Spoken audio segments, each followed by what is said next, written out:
Hello, everyone, and welcome to Social with a Side of Justice, a multi-episode series where we talk about the various topics centered around the importance of social justice. The main theme of our podcast this year is the lack of diverse representation in literature, film, education, sports, and government.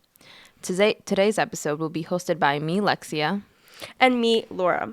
On today's episode, we'll be joined by Cory Giddings, the Director of Player Personnel for the University of Central Florida football program. Mr. Giddings, we just wanted to start off by saying thank you so much for being here today. So, first of all, my first question would be, how does it feel to be back in Monmouth County near your old stomping grounds?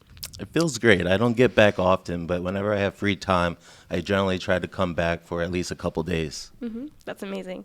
So, for high school, you went to Ocean Township, right? Correct. Mm-hmm. And what was your impression of, the diversity in Ocean when you were in school? In Ocean, there was a little bit of diversity. It wasn't, as big as what I saw once I left, but they generally tried to make you feel welcome and expand on that the best they could. And did that reflect on the sports teams that you were on as well? It did. It did. I played football, basketball, baseball, and football was probably the most diverse, going down to baseball being the least. Mm-hmm. Okay. Did you find it difficult to be a 3-season athlete in high school? It took a lot of work. One kind of bled right into the other, and there really wasn't much downtime. But as I grew up, I feel like that structure prepared me for things to come. That's incredible. Yeah. I play soccer and I play field hockey. Awesome, yeah. Mm-hmm. So after high school, you went to Stony Brook College, right? Mm-hmm. Mm-hmm. And how was your experience with the Stony Brook College? Did you have a good time? I did. I love Stony Brook. That's where I met a lot of friends that I keep in touch with today. Speaking on the diversity, it expanded there. It was a lot more diverse, especially being in New York. So that was a great experience. Mm-hmm. So, was the school culture in Stony Brook, did you have a sense of belonging? I did. With the football team and even with activities outside of football. Okay. So out of all 3 varsity sports that you played, why did you choose to play football in college? So growing up, baseball was my first sport, and I played that year round. Little League, from yeah. T-ball on up. Yep. And then as I got into middle school, I wanted to play football, but my mom wouldn't let me. So she said when I got to high school, thinking that I would be over it by then, I could play. Mm-hmm. I got to high school, played a little bit, and got the bug, and that kind of set me off. Did you feel it was your the best sport that you were the best at, or did you just enjoy playing it? I enjoyed it. That was the sport that at the time I had the most fire for. Mm-hmm. Was it your outlet for high school? It was. All it was sports an were, but yeah. Yeah, I think that we can relate because we do sports in high school, and I feel like when we have when the season's going on, it's always an outlet for high school. So, was it when you went to Stony Brook College, was the diversity a shock to you, or did you think oh, this is kind of like my high school? It definitely was more diverse than my high school, but growing up, I also had friends in Long Branch and Neptune, so the diversity itself wasn't a shock to me. It was just being amongst it. Mm-hmm. Okay. So in our research, we saw that you interned with the New York Giants. Was this during college or after college? This was after college. Okay. So was it right after college, fresh out of graduation, or was there a little bit of time where you were working on other things? So this was probably about, 6 years after graduating. Immediately after graduating, I came back to this area and coached high school at Red Bank Regional. Wow. And then I had a brief stint in Kansas where I coached junior college. And then from there, I went to the Giants. Wow, that's very nice. Thank you. Why did you decide to become a recruiter? That was kind of the heart. That's what I deep down inside wanted to do, felt like I was best at, and then kind of just had to coach to get there. So I think many of the athletes watching or listening wants to know what is the recruitment process? For football, Yes. so generally it starts, you know, freshman year with grades and Wow. and making sure that you stay on top of your grades, make good grades, and then as you get older, go through your different years. Obviously, you have to have some skill in football and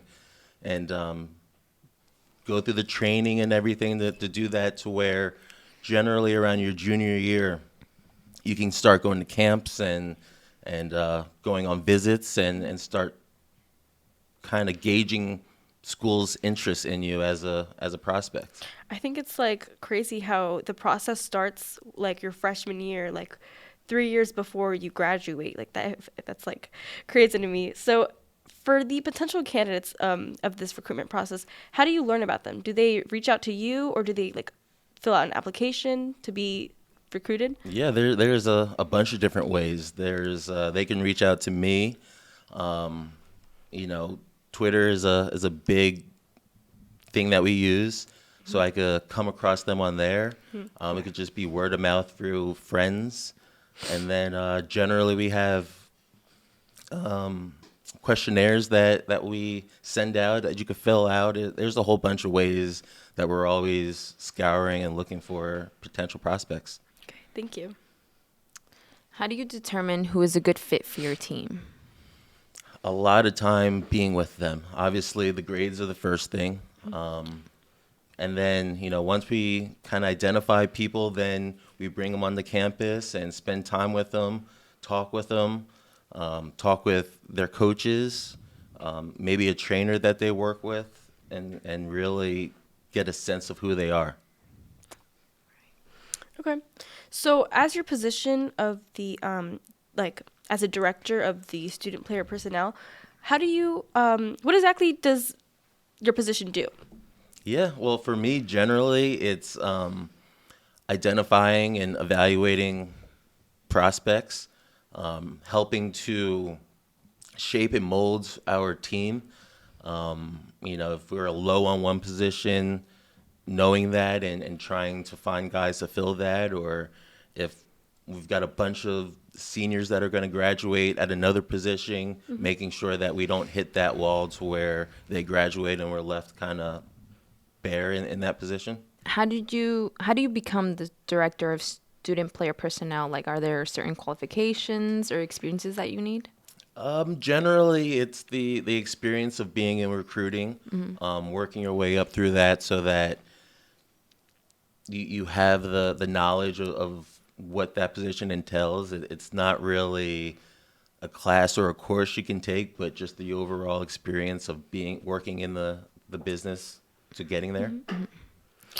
Was there like any specific recruiter or someone that inspired you to like take this position or become, you know, the director? Really just people that I've met along the way. They've kind of confirmed that my passion and my goals are correct. You know, the one mainstay or the two mainstays are my parents. You know, ever since I guess right out of college, told them the long goal and what I wanted to do, and their support that kind of They're very supportive. they are very much. That's amazing. And you know, through the ups and downs, that's what kept me going. Just knowing that I had them to rely on. Yeah, I'm sure that we can also relate to that. Like, parent support is definitely something that goes a long way, for sure. It is, yeah. Yeah. Let's see.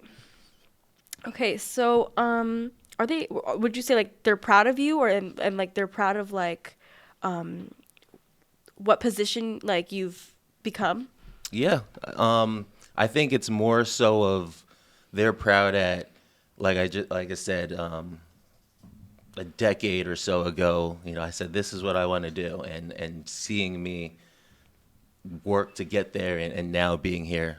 It's that process that they're proud of more so than the actual title that I hold. That's a great answer. Thank you. Thank you. How would you determine the amount of scholarships each player gets for being recruited?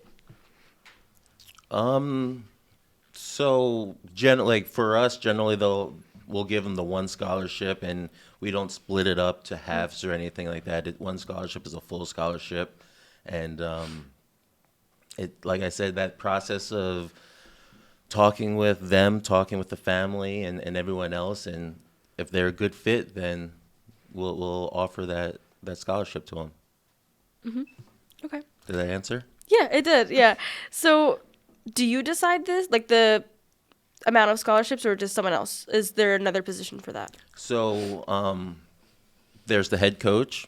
There above me is it's a general manager who Oversees everything? oversees everything from personnel to recruiting to just all aspects Yeah. of it.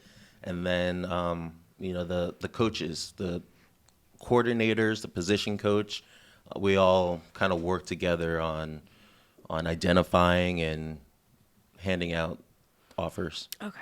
All right. Thank you. So, since you are a director of player personnel, like, what's your favorite part of your job? Like, I love to evaluate and to kind of find the hidden gems and maybe, trusting my gut on the process. There's so many services out there that rank guys, and either they miss guys or they may be higher on guys than other people.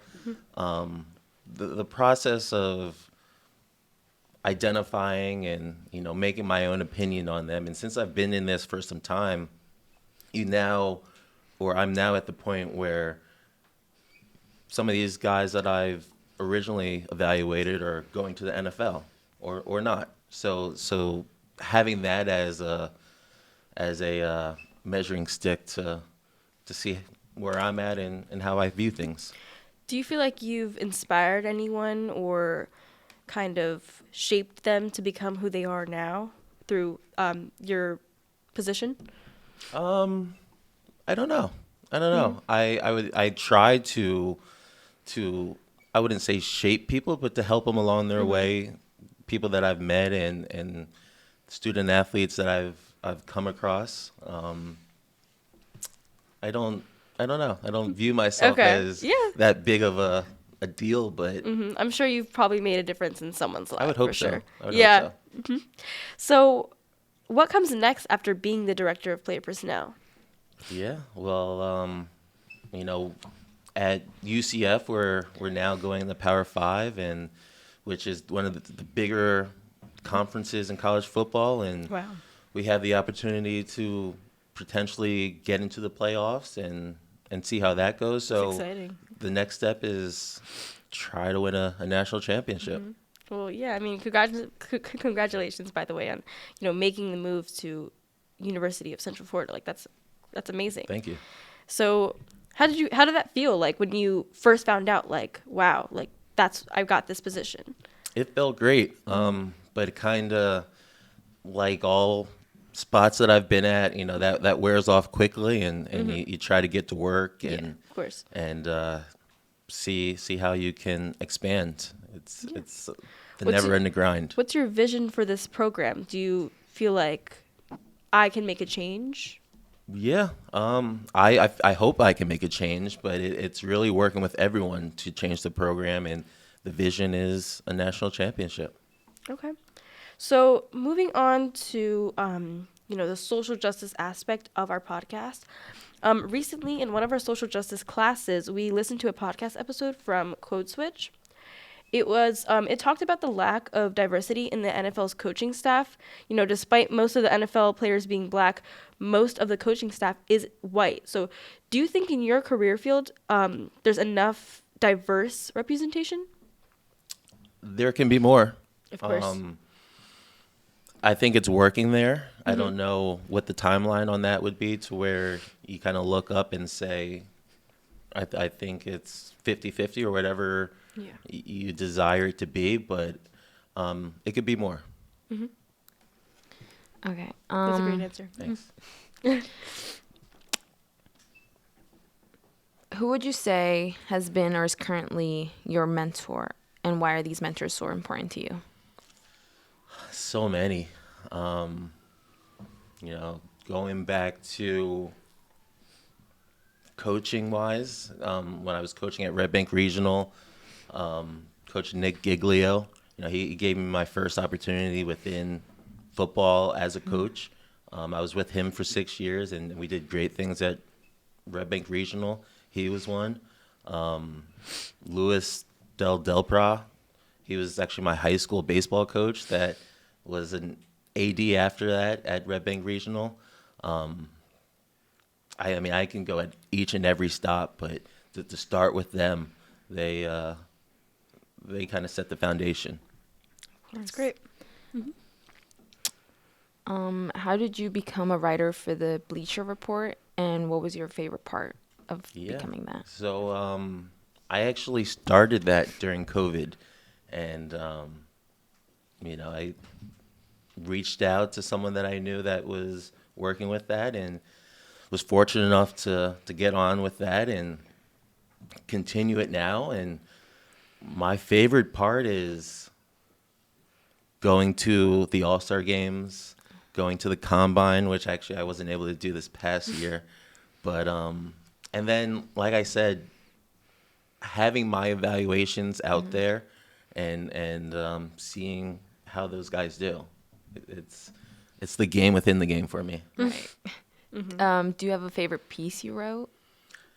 No, I don't. Okay. All of them, because like I said, you write a piece and give it a year or two, and you see how that player does, and then you kind of go back and reflect. I think it's really important to be proud of your work and the effort that you put in. Absolutely. For sure. Um, what's your accuracy rate? I don't know. Okay. I don't know. I probably should go back and check. Part of me doesn't want to. Yeah. But I don't know. Okay. Good enough for them to keep me. Yeah, of course. All right. Okay. So, how do you decide, like, which player to write about, or which player has your attention? So the way we do it, I have two positions, cornerback and safeties. And throughout the entire process, I would write about 90 reports. And, you're starting with the big, well-known guys all the way down to some of the maybe Division II guys. And, the big guys are easy. It's the guys that aren't as well known, and it's really just going off of stats, and maybe they were at All-Star games, and kind of just many different things to see where they popped up. Okay. So, looking back at, everything, what's your proudest moment in your career? Professionally? Yeah. Proudest moment.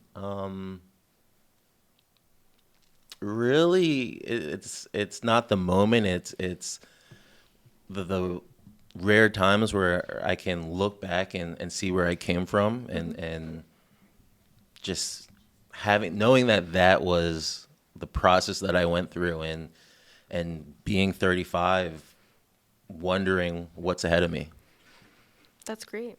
I think that reminds me of a really cool quote about only look back to see how far you've come. That's that's pretty cool. Absolutely. Yeah.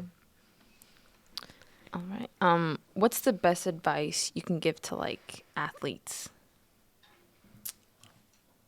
Don't be afraid to work. Work, find your support system, no matter who it is, parents, friends, people that believe in you. And then have a goal and work for it, no matter what other people say. That's the biggest thing.